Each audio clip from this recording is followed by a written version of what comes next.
Hi everyone, welcome to this week's edition of Brand Builder Sessions. I am here with Jake Haneman. He is the founder of Bootlegger Brewing. Bootlegger Brewing started in 2015 with a recovering engineer, that's Jake, and his longtime friend, a now 50-year-old family scoby. If you don't know what that is, we're going to talk about it in this interview.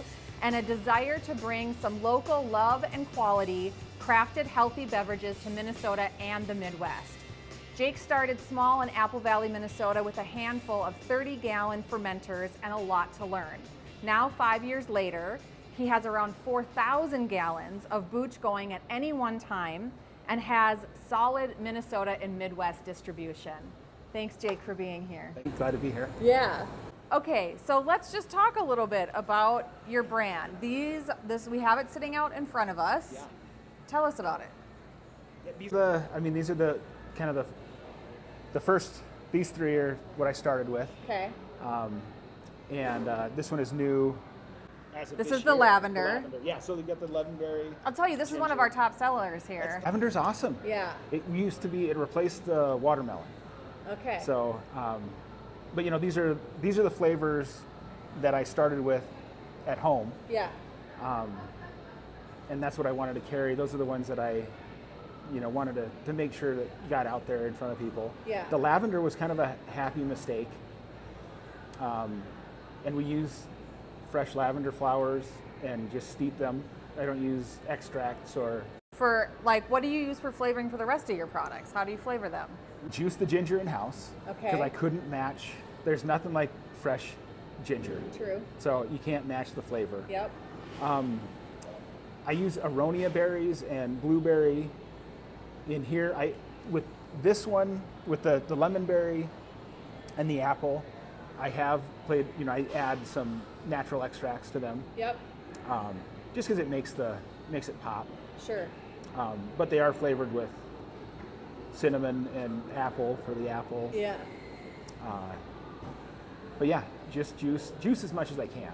You have other flavors or other products too, or is this the Yeah, lineup? we always have. I would put a lot more in cans if Yeah. I could, but it's hard to get new flavors into rotation in retail, so we keep our new flavors to kegs. Okay. So our brewery accounts really like to have our brewery, coffee shop. Yeah, so you guys service a bunch of food service, breweries, things like that, right? Yeah. On tap for the Vikings. You're on tap for the Vikings? Yeah. They're players. You're big time. Yeah, so we've got a lot of, some foods. We had more food service before COVID. Yeah.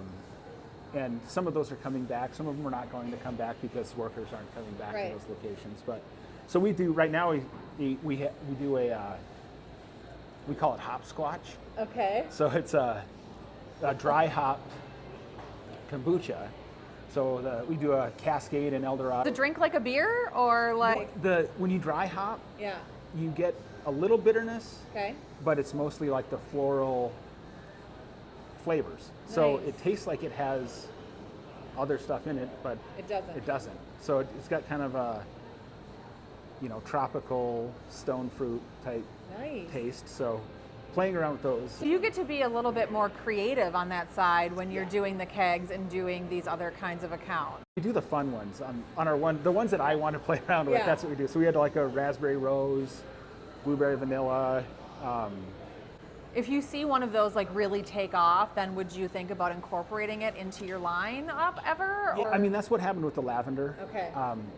But it's just been so difficult to get shelf space Yeah. that, and create the label and, Right. if one really took off. Which your graphics are incredible. Yeah, thanks. I like They're them. really great. Where did this, how did this look come about? So my wife's family owned a company called CRC Marketing Solutions, Okay. which they just recently sold. Okay. But they used to do CPG. Yep. They got into business-to-business marketing and websites, and they offered to do our branding as just kind of a break for their designers. And which is Amazing. awesome. Good Yeah. for you. So, and then we re-upped the colors to make them pop a little bit Yeah. when we switched to the cans. Yeah. So, but I don't know, I love the characters. They're so great. And you're Yeah. really kind of going all in on the Minnesota theme, right? Yeah, that was the plan. We Yeah. wanted to make it when we started 5 years ago, it was still a little bit of a niche.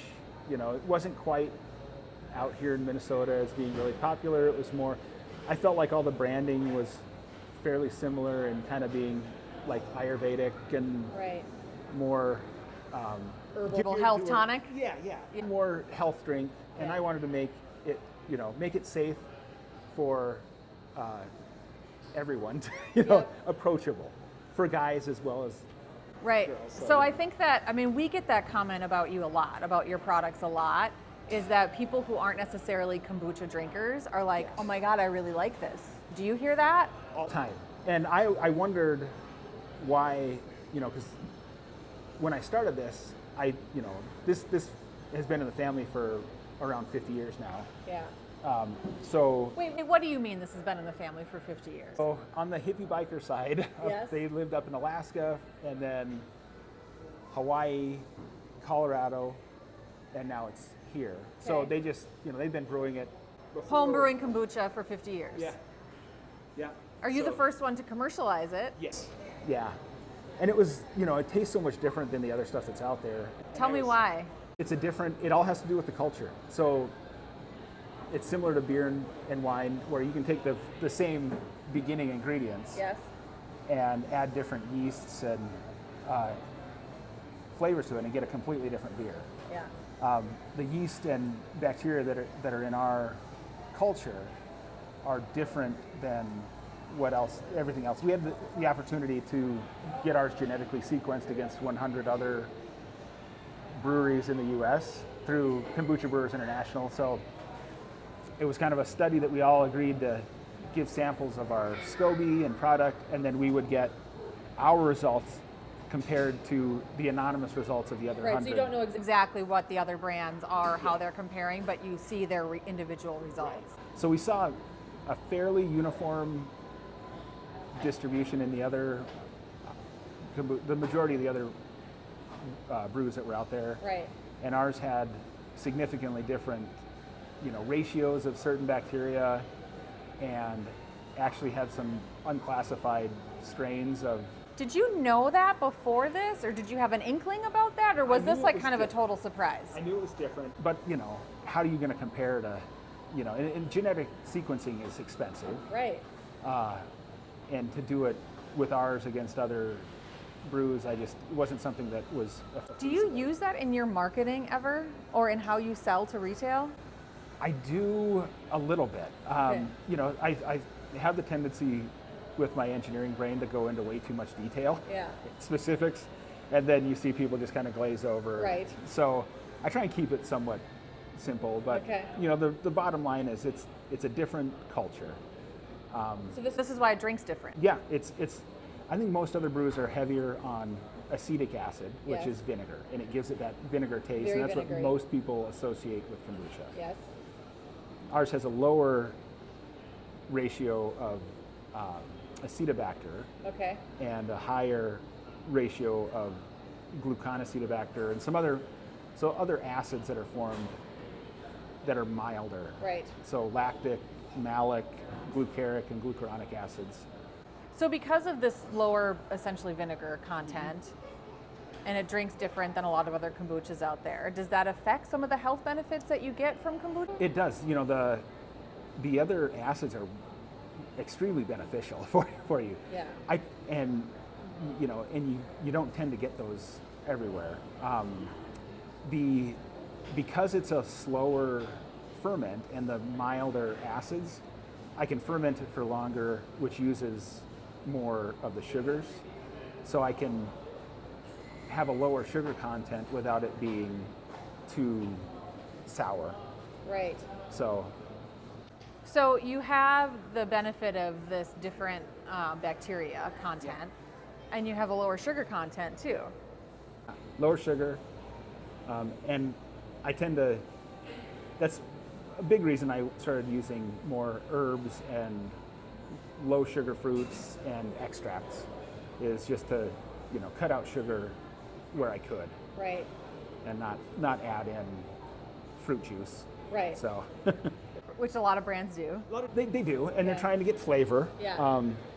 Which, there's some you can add as much apple juice as you want, and it's not going to taste like apple. Right. It's just going to be really sugary. Right. So, that was kind of the lavender, the other flavors, the hops, the stuff that we do I'm leaning more towards herbs and extracts now. I love that. So you are a health tonic, even if you don't talk about yourself that way. And it still tastes good. Yeah, so. exactly, and it tastes good. Right. What did your family think when you went into this? When you're like, this thing that you guys have been doing, I'm going to actually make a company out of it. The my in-laws who I got it from, were like, well, we could have done that. Well, come on, let's do it. Let's do it. Yeah.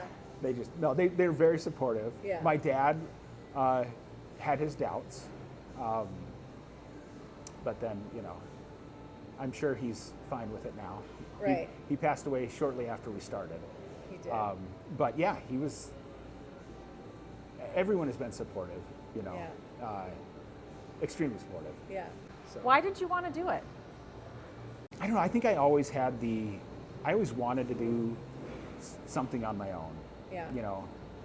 And I just never could find that thing that that I believed in enough to think that I could make it a business. Was this the first business that you started? Yeah. Yeah. Yeah, the first one. But I spend so much time analyzing. I had other ideas, but I would just analyze myself out of them, because I just wasn't confident enough. My partner, John, in this business, is the one who came up with it. He's like, well, you make this kombucha. Yeah. Why don't you just do that? Let's do that. I hadn't even given it a thought. Right. And so when he said that to you, what was your reaction? It was kind of the light bulb. I was like, I thought about it for a few days, and then I started working through a business plan, and and after that, it was just, kind of like wildfire. I just, I had left my job, my corporate job, before I started this, because I knew it was requiring 6 days travel, and it was just a lot. So I decided I was going to make a change. Okay. So it's one of those things where timing worked out, and the idea worked out, and support worked out. It was just everything coming together. What were the initial challenges when you first started? Oh, everything. I coming from an engineering background, I had no background in large scale brewing. I had to design my own equipment because there was no commercial kombucha brewing vessels, and it's not like beer. Learning about, Wait. I mean, there are 5 years ago, there were already some, pretty decent sized kombucha brands out there. There wasn't equipment that was. They will not. They were very. It's all their own equipment too. Yeah, and each of them was doing things. I mean, there's still large, like national breweries that brew in pallets and pallets of 5-gallon jars. I didn't know that. And given my background, I'm going, how inefficient is that? That's crazy. So, my background is more in process and efficiencies, and so it was a lot of fun to kind of discover that. Yeah. Design the tanks. The process side was easier than figuring out how to get it into stores. So that was a real challenge. Yeah. Let's talk about that a little bit. What is it like actually building a brand in that way and getting on retail shelves? It's very difficult. I find my most supportive partners in that are the distributors. So I distribute through co-op partners and market distributing, both of which are very supportive of small local brands. Yeah. Great people at both places. So Agreed. And two different. They have two different customer bases. Yeah. So it was really, it was complementary. They weren't competing against each other. So most of the, despite any work that I did to put together pitches and go start visiting store locations,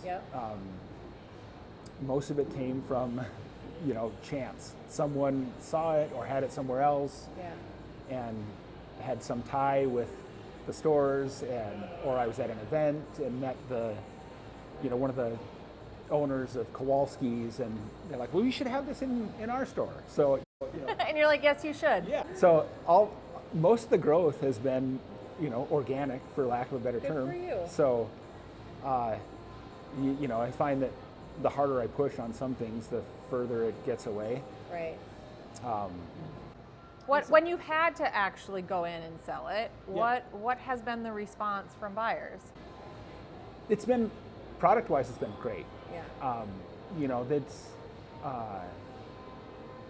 There's a lot of, the retail side is a different side, and we kind of changed our business a little bit to do more of what I like doing, which is a mix of retail and the food service and brewery type accounts. Right. So I feel like it's a more intimate, personal experience when you can do those food service ones. They know your brand, they know your local.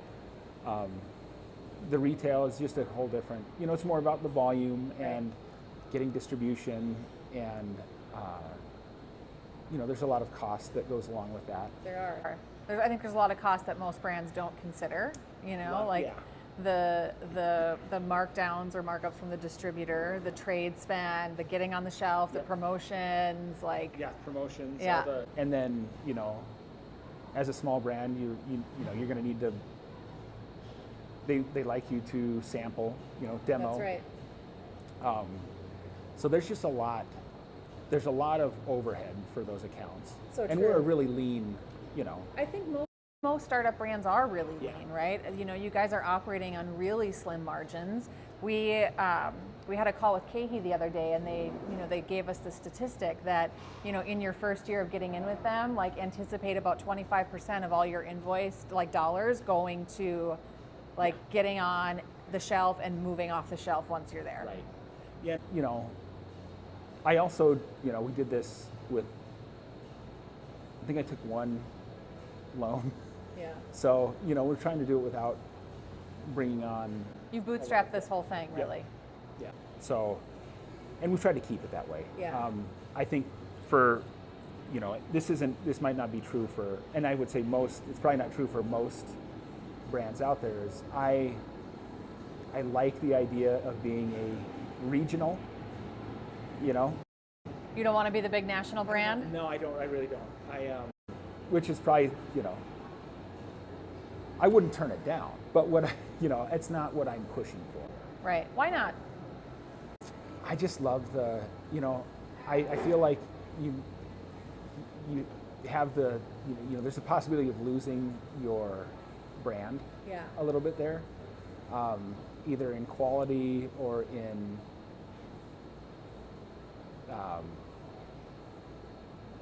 your branding, just the whole feel of what it is. You get further and further away from your customers, I think, too. Yeah, and that's that's what I really like is the relationships with customers and accounts. Yeah. It's because I didn't start this I could make more money doing what I was doing. Yeah. I did this because it's something that I could build, and it could be what I wanted it to be. Yeah. Do you want this to be the thing that you kind of retire on? Is this it for you? That's probably not it. My wife has playfully said that she would divorce me if I started another business. I've got, started 2 others. Okay. Since left one. Oh, so the entrepreneur bug bit you once you got into it. Once and then we were talking a little bit earlier with the canning possibility. Yep. So that's, once you start with this, for me anyway, it just kind of snowballs. Right. Yeah, so you are exploring a little bit this possibility of doing co-packing for other brands, yeah? That would be, I think there's a need for it. Yeah. And because how hard is it as a new brand to actually find a co-packer? You've probably dealt with this, right? Yeah. Yeah, it was, they discontinued our bottle, because we used to be in bottles. Okay. They discontinued our bottle, which meant, we couldn't get it, we had to switch. And I had wanted to start with cans, but I didn't know if the kombucha crowd was ready for cans 5 years ago. Turns out they probably would have been just fine. So, but I bought a bottling line instead of a canning line. Yep. So with the forced switch, we were left scrambling, and there's options, but I think that, along with that kind of coincided with the onset of COVID and all this stuff, all the breweries and other brands that ramped up their canning. Yeah. So aluminum and canning service in general got scarce. Right. They were already scarce prior to that. Yeah. So it just, it was one of those things where, I really noticed a gap in the industry and a needed service, because I figure if you need it, others. Yeah, well, I know enough, part of the benefit of knowing the accounts and breweries and all the other small brands is, I get to pick their brand and, understand what they need and what they would want. And that's right. So yeah, that's So this is one potential offshoot for you to go into. the goal is that Bootlegger is, that's my baby. Yes. Yeah. There can be other things, but Right. the other things would allow me to kind of keep this as I want to keep it, as kind of a Midwest. I'm from Colorado, so it'd be cool to get back down into the Midwest and Southwest, and That'd be great. and just be, the spotted cow of I think that would be great. I think your brand would perform really well there. There's some good markets there for sure. Yeah, definitely. How do you, Jake, what's your kind of elevator pitch about your brand? When someone says, what is Bootlegger? Or who is it? What do you do? It changed over. It's changed throughout the years, but really, it's the kind of that statement that's at the beginning of the website. 50-year-old culture, a desire to bring healthy beverages to people that may not have had experience with healthy beverages. Yeah. Natural, organic, low sugar, alternate to soda. Right. I think Do you see this as a potential gateway from people who might not be health enthusiasts but are starting to look for something that's better? I think the younger crowd already knows. They're, Right. I don't have to sell that. They know about it. It's the, the crowd that's my age and older, that have now, said, okay, maybe I need to change my lifestyle. Right. And there's more people that are going, deciding to cut alcohol out of their, True. So there's a lot, and I think with the change of breweries going from, the local breweries kind of changed that scene, where a brewery is different than a bar. Right. A brewery is more of a social experience, and Yes. people are there with their kids and their Very dogs community oriented, and not and everyone wants to drink. right. And it's nice to have other options, other than soda or That's right. water. So this is, that's really where I think the potential is great. that those types of markets. Yeah. And then when people find out that they can have 2 or 3 of these and not feel like they've gone off the rails. Mm-hmm. So We did a little social media thing here the other day with Social Mixers. yes. And she made an amazing mocktail with your kombucha and her simple syrups. Yeah. It was incredible. They're really good. Yeah. I think that there's probably some potential collaboration opportunity between you two. We were chatting. Yeah. Via email.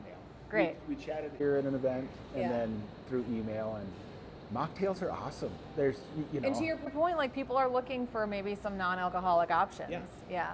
Yeah, it's I think that whole scene is changing a little bit. Yeah. So, What's a scoby? symbiotic colony of bacteria and yeast. And what does that mean? For those that don't know, what does that mean? It means bacteria and yeast are working together as a community Okay. to convert tea and sugar into kombucha. And so this is how kombucha is started. Yeah. You take the scoby and you put in tea? Yeah. Is it that simple? And some existing kombucha, some finished kombucha. Okay. What that does is it brings down the pH. Yep. So that you don't have it's essentially like its own sanitizer then. Right. So pathogens can't survive I think anything typically under 5 pH. Yeah. So, And brands like their SCOBY is kind of proprietary, right? Or no? it's hard to keep it proprietary. Okay. I mean, someone could take a, can of my stuff and start their own. And culture that from yours, they could do their own culture. Yeah. I like to think that, there's a little bit more than just straight, There is. a little bit of, energy and, Yes. it's kind of like the plants. When you talk to the plants, the one that you talk to does better. I think it's the same thing with, Yeah. so I talk to all my vats. Do you really? Yeah. I did not know this about you. I love All the this. vats have names. Oh my God. So- Like what? They're alphabetical, so A, B, C, D, E, Okay. but they're all Norse female names. So Astrid, Berna, Kaelin, Driffa, Ymir. Put this into your retail presentations? Oh my God, you should. No, it's, we have talks every now and then. If they're not doing well, then I kind of, What would you say to them? you got this. You guys know you're awesome. You just, you just do your thing. I'll figure everything else out. Just, stay calm. It's winter, they don't like winter. They don't like winter. It's a little bit cooler in there. So when it's, 80 degrees in the brewery, they just crank stuff out. So Harder for that to really kind of take hold in the Yeah. colder months. colder months, it's just they kind of go a little bit dormant. And Yeah. Cooler weather. So Oh my God, you talk to your vats and you name them. music for them. I leave it overnight, and yeah. Well, no wonder why your products taste so good. Are you kidding me? think so. But Please talk more about this and all the things that all the you things I do. Sure, I Yes. can do that. People tend to look at me a little weird. That's okay. There's an authenticity and an energy that comes out when you talk about it that I haven't quite felt from you yet. This was like, oh my God, there Jake is. That's so cool. I mean, I gotta play professional sometimes, but the reality is, that's why I want to stay a little bit small. Is I still got to be able to talk to. That's They incredible. got to stay, the family.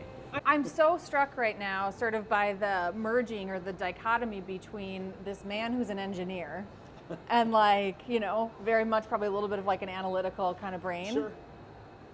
And then this man who talks to his vats, and names them and talks about energy. I love this. Yeah.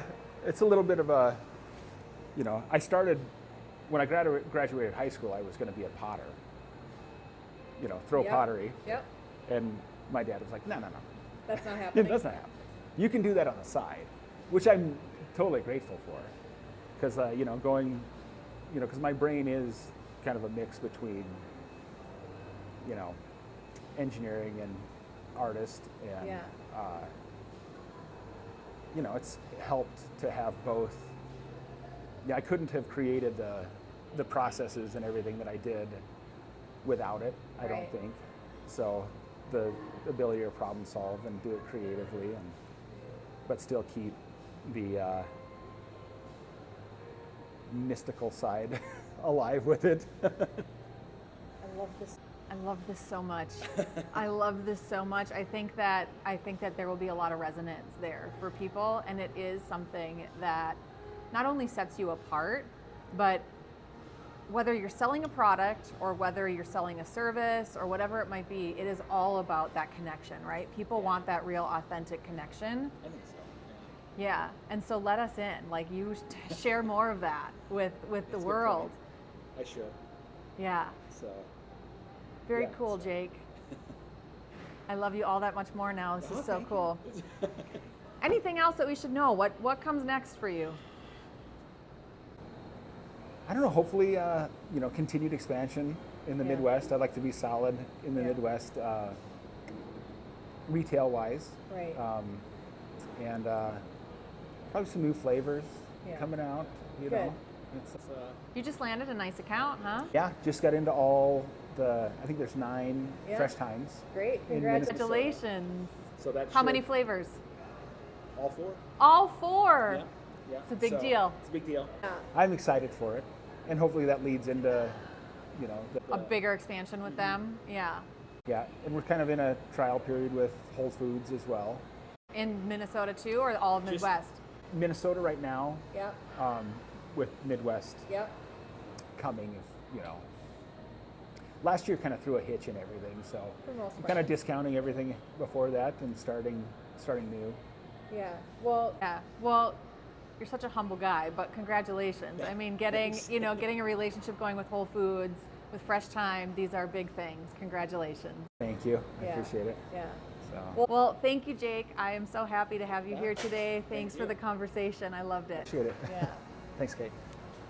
Okay, you guys, so this was our interview with Jake Haneman, the founder of Bootlegger Brewing. And I'm really excited that you were able to see this today. For me, out of all the interviews that I have done, this was the surprise out of all my brands. I learned things about Jake and what he does today that were just like so much fun. So I hope you guys had a good time watching this, and we'll see you next time.